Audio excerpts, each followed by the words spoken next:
ഇത് mass മോട്ടോഴ്സിന്നാണ്. ഹീറോയുടെ passion plus വണ്ടി നമ്മൾ വർക്കിന് കയറ്റിയിട്ടുണ്ട്. നമുക്കതിനകത്ത് ജോബ് കോളിൽ പറഞ്ഞേക്കണ വർക്ക് എന്ന് പറഞ്ഞാൽ ജനറലായിട്ട് സർവീസ് ചെയ്യണം, എഞ്ചിൻ ഓയിൽ മാറണം, വാട്ടർ സർവീസ് ചെയ്യണം. പിന്നെ ഫ്രണ്ട് വീല് ചെക്കപ്പ് പറഞ്ഞിട്ടുണ്ട്. അതായത് ഫ്രണ്ട് വീല് ഒരു വാഷ് ഇട്ടിട്ടാണ് ടൈറ്റ് ചെയ്തേനെ. അതല്ലാണ്ട് ടൈറ്റ് ചെയ്യുന്ന സമയത്ത് വീല് ജാം ആവുക, ഒരു കംപ്ലയിൻറ്റ് പറഞ്ഞിട്ടുണ്ട്.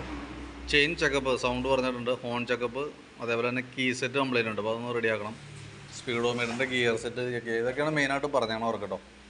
അപ്പോൾ നമ്മൾ വണ്ടി ഓടിച്ചു നോക്കി വർക്കിന് കയറ്റി. ബാക്കിലത്തെ ബ്രേക്കിൻ്റെ ഭാഗം തുറന്ന് ചെക്ക് ചെയ്യാൻ വേണ്ടി നമ്മൾ അയച്ചിട്ട് ബാക്ക് വീലൊക്കെ അയച്ചിട്ടുണ്ട്. നമുക്കിതുമ്പോൾ കിടക്കണത് ലൈൻഡർ എന്ന് പറഞ്ഞു കഴിഞ്ഞാൽ കമ്പനി ലൈൻഡറൊന്നുമല്ല, പക്ഷേ കുറച്ചും കൂടി ഉപയോഗിക്കാനുണ്ട്. ഇപ്പോൾ ബ്രേക്ക് ക്യാമൊക്കെ ഒന്ന് അഡ്ജസ്റ്റ് ചെയ്ത് നമുക്ക് യൂസ് ചെയ്യാവുന്നുള്ളൂ. നമുക്കതൊന്ന് ക്ലീൻ ചെയ്ത് സെറ്റ് ചെയ്ത് നോക്കാം. കൂടുതലായിട്ട് അതിൻ്റെ പൊസിഷൻ വ്യത്യാസം വന്നിട്ടുണ്ടെങ്കിൽ മാത്രം ലൈൻഡർ മാറ്റിയാൽ മതി. കാരണം ഈ ലൈൻഡർ ഉണ്ട് അത്യാവശ്യം, പക്ഷേ ഈ ലൈൻഡർ ഏകദേശം ഒരു പകുതി കൂടുതൽ തീർന്നുണ്ട് കേട്ടോ. അപ്പോൾ നമുക്ക് സെറ്റ് ചെയ്ത് നോക്കാം. സെറ്റ് ചെയ്ത് നോക്കിയതിന് ശേഷം കംപ്ലയിൻറ്റ് തോന്നണമെങ്കിൽ നമുക്കത് മാറ്റാം കേട്ടോ. കാരണം ബ്രേക്കല്ലേ, അതൊന്നും റിസ്ക് എടുക്കണ്ട. പിന്നെ ബാക്കിലേക്ക് വരുമ്പോഴത്തേക്ക് ബാക്ക് സ്പോക്കറ്റിൻ്റെ ഭാഗത്ത് ഈ സ്പോക്കറ്റ് ബെയറിങ് കംപ്ലയിൻ്റ് ഉണ്ട്. ചെയിൻ സ്പോക്കറ്റ് ഓൾറെഡി കംപ്ലയിൻ്റ് ആണ്. അതിൻ്റെ ഈ സ്പോക്കറ്റിൻ്റെ ഓരോ പല്ലുകൾ നോക്കി കഴിഞ്ഞാൽ ഇതും തമ്മിൽ നോക്കുകയാണെങ്കിൽ ഇതിൻ്റെ പല്ല് ഒടിഞ്ഞു പോയിട്ട് നീട്ടം കുറവാണ്. അങ്ങനെ ഒന്നരാടുള്ള പല്ലുകളെല്ലാം ഒടിഞ്ഞു പോയേക്കാം. സ്പോക്കറ്റിൻ്റെ കംപ്ലയിൻ്റ് ആണ്. ആ ചെയിനും സ്പോക്കറ്റും അടക്കം സെറ്റായിട്ട് നമുക്ക് മാറ്റേണ്ടി വരും. പിന്നെ ബാക്ക് വീലാണത്. ബാക്ക് വീലിൻ്റെ ബെയറിങ് നോക്കുമ്പോൾ അതിൻ്റെ ബെയറിങ് ഓൾറെഡി ചെറിയ കംപ്ലയിൻ്റ് ഉണ്ട്. അത് കൂടാണ്ട് ബെയറിങ് അടിച്ചേക്കണ ഹബിനകത്തും ചെറിയൊരു ഓവലായിട്ട് കാണിക്കുന്നുണ്ട്. ചെറിയ ലൂസ് ഇവിടെ നോക്കുമ്പോൾ പറയാം, ചെറുതായിട്ട് ലൂസായി കിടന്ന് ഇളകണമുണ്ട്. അപ്പോൾ അതൊന്ന് അടിച്ചിട്ടൊന്ന് പഞ്ച് ചെയ്ത് കയറ്റാം. നമുക്കിത് സ്ലീവ് ചെയ്യാൻ കൊടുക്കണമെന്നില്ല. കാരണം സ്ലീവ് ചെയ്യുമ്പോഴത്തേക്കും ഈ ഹബ്ബുമ്പോൾ സ്ലീവ് ചെയ്യണം അത്ര നല്ലതല്ല. സ്വാഭാവികമായിട്ടും അലവിയിലൊക്കെ ആണെങ്കിൽ പിന്നെ നമുക്ക് അത്രയും എമൗണ്ട് വന്നതുകൊണ്ട് അത് ചെയ്യാം. തൽക്കാലം പഞ്ച് ചെയ്ത് കയറ്റിയിടാം കേട്ടോ. ഹബ്ബിന് തേയ്മാനം ഉണ്ട്. ഇവിടെ നോക്കുമ്പോൾ ലൈൻഡർ ഉരഞ്ഞിട്ട് ഇത് എത്രയും തേഞ്ഞ് പോയിട്ടുണ്ട് കേട്ടോ. അപ്പോൾ തൽക്കാലം നമുക്കത് ക്ലീൻ ചെയ്ത് റീസെറ്റ് ആക്കാം. പരമാവധി യൂസ് ചെയ്യാം, പഴയ മോഡൽ വണ്ടിയല്ലേ. പിന്നെ അതേപോലെ എയർ ഫിൽറ്ററൊക്കെ നമ്മളൊന്ന് ക്ലീൻ ചെയ്യാൻ വേണ്ടി അയച്ചാണ്. എയർ ഫിൽറ്ററൊക്കെ നല്ല ഫിൽറ്ററാണ്, ജസ്റ്റ് ഒന്ന് ക്ലീൻ ചെയ്ത് കയറ്റിയാൽ മതി. അതേപോലെ എഞ്ചിൻ ഓയിൽ മാറ്റുന്നുണ്ട്.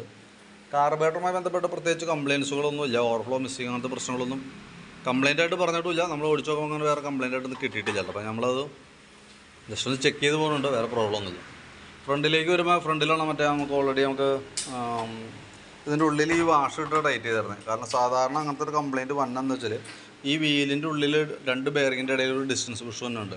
ആ ബുഷ് എന്തെങ്കിലും കാരണവശാൽ മാറുകയോ അങ്ങനെ എന്തെങ്കിലും മാറ്റുമ്പോഴോ അതല്ലെങ്കിൽ അത് കംപ്ലയിൻറ്റ് വരുന്ന സമയത്ത് അത് കംപ്ലയിൻറ്റ് വരെയല്ല, അതെന്തെങ്കിലും മാറിപ്പോയോ എന്തെങ്കിലും ചെയ്തതായിരിക്കാം ആ കംപ്ലയിൻറ്റിൻ്റെ കാരണം. ഞാൻ ബാക്കിയത്തെ വർക്ക് കംപ്ലീറ്റ് ചെയ്തതിന് ശേഷം ഇതൊന്നുകൂടി ചെക്ക് ചെയ്യാം, കറക്റ്റായിട്ട് സെറ്റ് ചെയ്ത് നോക്കാം എന്താണ് അതിൻ്റെ ആക്ച്വലി പ്രോബ്ലം എന്നുള്ളത് നോക്കിയിട്ട് അതനുസരിച്ച് നമുക്ക് അതിന് വേണ്ട കാര്യം ചെയ്തു വിടാം കേട്ടോ. ഇത് പിന്നെ നമുക്ക് ശരിക്കും ഈ പാനലിൻ്റെ എന്തെങ്കിലും പ്രോബ്ലം ആണോ എന്നുള്ള ദിവസം അതുകൂടി നോക്കണം കേട്ടോ. ഈ പാനലെങ്ങാനും മാറ്റി എന്തെങ്കിലും ചെയ്തിട്ടൊക്കെ ഉണ്ടെങ്കിലും ഈ പ്രശ്നം വരും. നമുക്കതൊന്ന് കറക്റ്റ് നോക്കിയിട്ട് അതിൻ്റെ ഡീറ്റെയിൽസ് പറയാം. പിന്നെ ഫ്രണ്ടിലത്തെ റിം സെറ്റ്, എനിക്ക് റിം സെറ്റൊക്കെ നമ്മളിപ്പോൾ തുരുമ്പിട്ട് പോയിട്ടൊക്കെ സെപ്പറേറ്റ് മേടിച്ച് മാറ്റുമ്പോഴേക്കാണ് ഈ പ്രോബ്ലംസൊക്കെ വരാറ് സാധാരണ. അത് നോക്കാം. ഈ റിമ്മൊക്കെ ഇവിടെ തുരുമ്പിട്ട് ഓട്ടയൊക്കെ ആയിട്ടുണ്ട് സൈഡിലൊക്കെ. ഇതിൻ്റെ കേസ് ഞാൻ നോക്കിയിട്ട് പറയാം കേട്ടോ. കാരണം ഞാൻ എന്തെങ്കിലും നമുക്ക് സമയം എന്തെങ്കിലും ബാക്കിയത്തെ വർക്ക് കംപ്ലീറ്റ് ചെയ്തതിന് ശേഷം അത് നോക്കിയിട്ട് എന്തെങ്കിലും കുറച്ച് സമയം തരണം കേട്ടോ. പിന്നെ കീ സെറ്റ് കംപ്ലയിൻ്റ് ഉണ്ട്, അത് ഓൾറെഡി നമ്മൾ മാർനേഴ്സ് പറഞ്ഞിട്ടുണ്ട്. അപ്പോൾ അത് നോക്കിയിട്ട് അത് ക്ലിയർ ചെയ്യാം. പിന്നെ വണ്ടിയുമ്പോൾ ബാറ്ററി ഇല്ല, എന്നാൽ ബാറ്ററിയുടെ ഫങ്ഷൻസൊക്കെ വർക്ക് ചെയ്യുന്നുണ്ട്. പക്ഷേ കറക്റ്റ് ഹോൺ ആയാലും ഇൻഡിക്കേറ്റർ ആയാലും അതൊക്കെ കറക്റ്റായിട്ടുള്ളൊരു പവറിലല്ല വർക്ക് ചെയ്യുക. ബാറ്ററി ഇല്ലാത്തതുകൊണ്ട് തന്നെ നമുക്ക് അതിന് ഒരു കൺവെർട്ടർ യൂണിറ്റ് ഒരെണ്ണം വെച്ച് കൊടുത്താൽ മതി. ബാറ്ററി വെക്കാൻ നിൽക്കണ്ട. ബാറ്ററി 2.5 ആയതുകൊണ്ട് സപ്പോർട്ട് ചെയ്യാൻ സാധ്യത കുറവാണ്.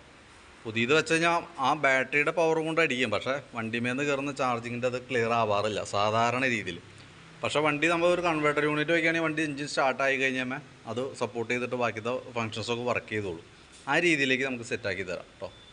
അപ്പോൾ ഞാനതിൻ്റെ ഏകദേശം വർക്കൊരു ഇതായിരിക്കാൻ വേണ്ടി ഒരു എസ്റ്റിമേറ്റ് ഇടാം.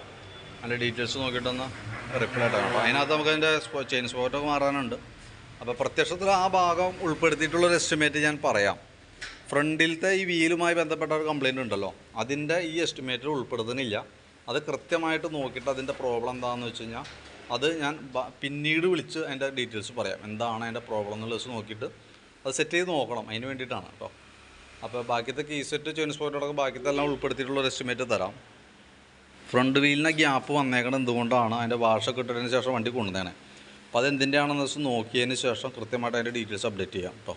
അത് ഈ പറയുന്ന എസ്റ്റിമേറ്റിലില്ല, പ്രത്യേകം ശ്രദ്ധിക്കുക. ഈ പറയുന്ന എസ്റ്റിമേറ്റിൽ അത് ഉൾപ്പെടുത്തുന്നില്ല. അതിൻ്റെ ഡീറ്റെയിൽസ് ഞാൻ പിന്നീട് അപ്ഡേറ്റ് ചെയ്യുന്നതാണ്. ഓക്കെ. അപ്പോൾ ഞാൻ എൻ്റെ വീഡിയോസും അതിൻ്റെ ഒരു ഏകദേശം ഒരു എസ്റ്റിമേറ്റ് ബാക്കിയത്തെ വർക്ക് ഉൾപ്പെടുത്തിയിട്ടുള്ള എസ്റ്റിമേറ്റ് വാട്സാപ്പിലേക്ക് ഇട്ടേക്കാം. വീഡിയോ കണ്ടു കഴിയുമ്പോൾ ഒന്ന് റിപ്ലൈ ഇട്ടേക്കാം. പിന്നെ കുറച്ച് സമയം പിടിക്കുക, അതിനനുസരിച്ച് സമയം തരണം കേട്ടോ.